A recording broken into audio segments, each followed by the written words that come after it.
Why are you boring? Yeah, I ask myself that frequently. We're trying to dig a hole under LA, and this is to create the beginning of what will hopefully be a 3D network of tunnels to alleviate congestion. So, I mean, right now, I think one of the most soul-destroying things is traffic. It affects people in every part of the world. It takes away so much of your life, and it's horrible. It's particularly horrible in LA. And I think you've brought with you the first visualization that's been shown of this. Can I show this? Yeah, absolutely. So this is the first time, just to sort of show what we're talking about. So there are a couple of key things that are important in having a 3D tunnel network. First of all, you have to be able to integrate the entrance and exit of the tunnel seamlessly into the fabric of the city. So by having an elevator, sort of a car skate that's on an elevator, you can integrate the entrance and exits to the tunnel network just by using 2 parking spaces.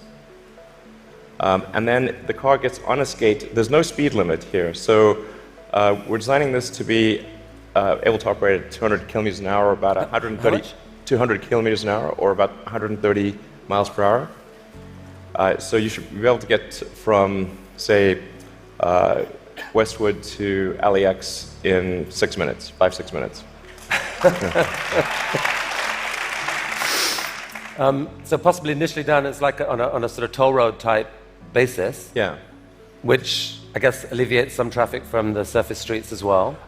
So I don't know if people noticed it in the video, but there's no real limit to how many levels of tunnel you can have. So you can go much further deep than you can go up. The deepest mines are much deeper than the tallest buildings are tall. So you can alleviate any arbitrary level of urban congestion with the 3D tunnel network. This is a very important point. So a key rebuttal to the tunnels is that if you add one layer of tunnels, then that will simply alleviate congestion, will get used up, and then you'll be back where you started, back with congestion. But you can go to any arbitrary number of tunnels, any number of levels. But people assume traditionally it's incredibly expensive to dig, and that would block this idea. Yeah. Well, they're right. To give you an example, the LA subway extension, which is, I think it's a 2.5-mile extension, that was just completed for $2 billion. So it's roughly $1 billion a mile to do the subway extension in LA. And this is not the highest utility subway in the world. It's quite difficult to dig tunnels normally. I think we need to have at least a 10-fold improvement in the cost per mile of tunneling. And how could you achieve that? I guess, actually, if you just do 2 things, you can get to approximately an order of magnitude improvement, and I think you can go beyond that. So the first thing to do is to cut the tunnel diameter by a factor of 2 or more. So a single road lane tunnel would, according to regulations, has to be 26 feet, maybe 28 feet in diameter to allow for crashes and emergency vehicles and sufficient ventilation for combustion engine cars. But if you shrink that diameter to what we're attempting, which is 12 feet, which is plenty to get an electric skate through, you drop the diameter by a factor of 2 and the cross-sectional area by a factor of 4. So, and the tunneling cost scales with the cross-sectional area. So that's roughly a half order of magnitude improvement right there. Then tunneling machines currently tunnel for half the time, then they stop, and then the rest of the time is putting in reinforcements for the tunnel wall. So if you design the machine instead to do continuous tunneling and reinforcing, that'll give you a factor of 2 improvement. Combine that and it's a factor of 8. Also, these machines are far from being at their power or thermal limit. So you can jack up the power to the machine substantially. I think you can get at least a factor of 2, maybe a factor of 4 or 5 improvements on top of that. So I think there's a fairly straightforward series of steps to get somewhere in excess of an order of magnitude improvement in the cost per mile. Our target actually is we've got a pet snail called Gary. This is from Gary the snail from South Park. SpongeBob SquarePants. So Gary is capable currently he's capable of going 14 times faster than a tunnel boring machine. Okay. You want to beat Gary? We want to beat Gary. Yeah. He's not a patient little fellow, and we want that will be victory. Victory is beating the snail. But a lot of people dreaming about future cities, they imagine that actually the solution is sort of flying cars, drones, etc. You go above ground. Why isn't that a better solution? You save all that tunneling cost. Right. I'm in favor of flying things. Obviously, I do rockets, so I like things that fly. This is not some inherent bias against flying things, but there is a challenge with flying cars in that they'll be quite noisy. The wind force generated will be very high. Let's just say that if something's flying over your head, if there are a whole bunch of flying cars going all over the place, that is not an anxiety-reducing situation. You don't think to yourself, well, I feel better about today. You're thinking, like, did they service their hubcap? Or is it going to come off and guillotine me as they're flying past? Let's talk SpaceX and Mars. Last time you were here, you spoke about this, what seemed like a kind of incredibly ambitious dream to develop rockets that are actually reusable. And you've only gone and done it. Yeah. I mean, talk us through this. What are we looking at here? Yeah, so this is one of our rocket boosters coming back from very high and fast in space. So just delivered the upper stage at high velocity. I think this may have been a sort of a Mach 7 or so delivery of the upper stage. Yeah. So that was a sped up. That's the slowed down version. Yeah. That was the sped up version. But I mean, that's amazing. And several of these failed before you finally figured out how to get to do it. But now you've done this, what, 5 or 6 times? I think we're on 8 or 9 or something. Yeah. And for the first time, you've actually reflown one of the rockets that landed. So we landed the rocket booster and then prepped it for flight again and flew it again. So it's the first reflight of an orbital booster where that reflight is relevant. So it's important to appreciate that reusability is only relevant if it is rapid and complete. Right. So like an aircraft or a car, the reusability is rapid and complete. You do not send your aircraft to Boeing in between flights. Right. So this is allowing you to dream of this really ambitious idea of sending many people to Mars in 10 or 20 years time, I guess. Yeah. In the next 20 years. And you've designed this outrageous rocket to do it. Help us understand the scale of this thing. Well, I think visually you can see that's person. Yeah, and that's the vehicle. So if that was a skyscraper, that's like a 40. Did I read that? 40 stories. Yeah, maybe a little more. Yeah. The thrust level of this is really this configuration is about 4 times the thrust of the Saturn V moon rocket.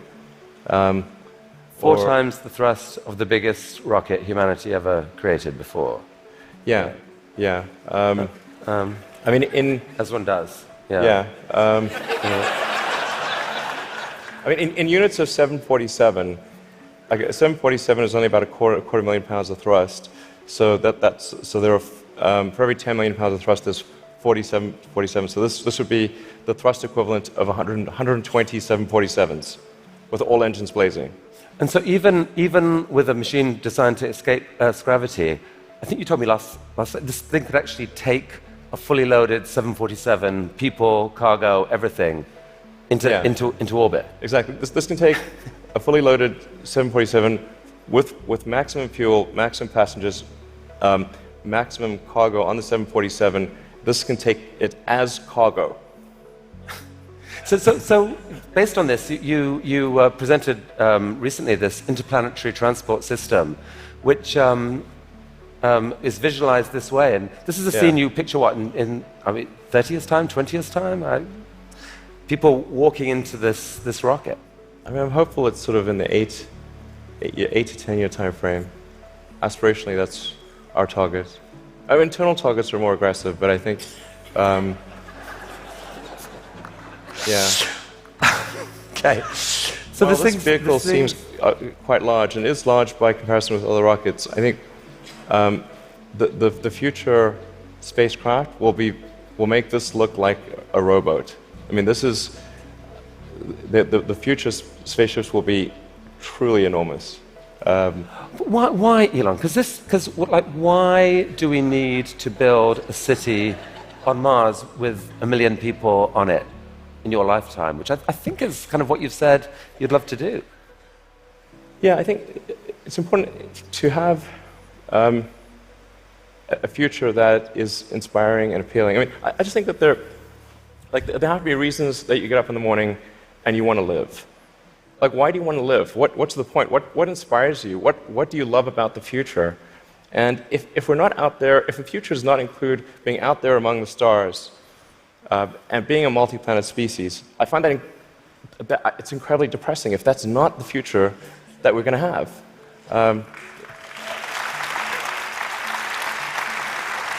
People want to position this as an either-or, that there are so many desperate things happening on the planet now, from climate to poverty to, you pick your issue. And that this feels like a distraction. You shouldn't be thinking about this. You should be solving what's here and now. And to be fair, you've done a fair old bit to actually do that with your work on sustainable energy. But why not just do that? Well, I think there's. I look at the future from a standpoint of the probabilities. It's like a branching stream of probabilities. And there are actions that we can take that affect those probabilities, or that accelerate one thing or slow down another thing, introduce something new to the probability stream. Sustainable energy will happen no matter what. If there was no Tesla never existed, it would have to happen out of necessity. It's tautological. If you don't have sustainable energy, it means you have unsustainable energy. Eventually, you'll run out, and the laws of economics will drive civilization towards sustainable energy inevitably. The fundamental value of a company like Tesla is the degree to which it accelerates the advent of sustainable energy faster than it would otherwise occur. So when I think what is the fundamental good of a company like Tesla, I would say hopefully it does. If it accelerated that by a decade, potentially more than a decade, that would be quite a good thing to occur. That's what I consider to be the fundamental sort of aspirational good of Tesla. Then there's becoming a multi-planet species and spacefaring civilization. This is not inevitable. It's very important to appreciate this is not inevitable. The sustainable energy future, I think, is largely inevitable, but being a spacefaring civilization is definitely not inevitable. If you look at the progress in space, in 1969 we were able to send somebody to the moon. 1969. Then we had the space shuttle. The space shuttle could only take people to low Earth orbit. Then the space shuttle retired, and the United States could take no one to orbit. So that's the trend. The trend is down to nothing. This is not. People are mistaken when they think that technology just automatically improves. It does not automatically improve. It only improves if a lot of people work very hard to make it better. And actually, it will, I think, by itself degrade, actually. You look at great civilizations like ancient Egypt, and they were able to make the pyramids. And they forgot how to do that. And the Romans, they built these incredible aqueducts. They forgot how to do it. It almost seems, listening to you and look at the different things you've done, that you've got this unique double motivation on everything that I find so interesting. Which is one is this desire to work for humanity's long-term good. The other is this desire to do something exciting, and it's often. It feels like you feel like you need the one to drive the other. With Tesla, you want to have sustainable energy, so you make these super sexy, exciting cars to do it. You know, solar energy, we need to get there, so we need to make these beautiful roofs. We haven't even spoken about your newest thing, which we don't have time to do, but you want to save humanity from bad AI, and so you're going to create this really cool brain-machine interface to give us all infinite memory and telepathy and so forth. And on Mars, it feels like what you're saying is, yeah, we need to save humanity and have a backup plan, but also we need to inspire humanity, and this is a way to inspire. I think the value of beauty and inspiration is very much underrated, no question. But I want to be clear. I'm not trying to be anyone's savior. That is not the. I'm just trying to think about the future and not be sad. Beautiful statement. I think everyone here would agree that it is not, none of this is going to happen inevitably. The fact that in your mind you dream this stuff, you dream stuff that no one else would dare dream, or no one else would be capable of dreaming at the level of complexity that you do. The fact that you do that, Elon Musk, is a really remarkable thing. Thank you for helping us all to dream a bit bigger. You'll tell me if it ever starts getting genuinely insane, right? Thank you. That was really, really fantastic. That was really fantastic. Thanks, guys. Thank you.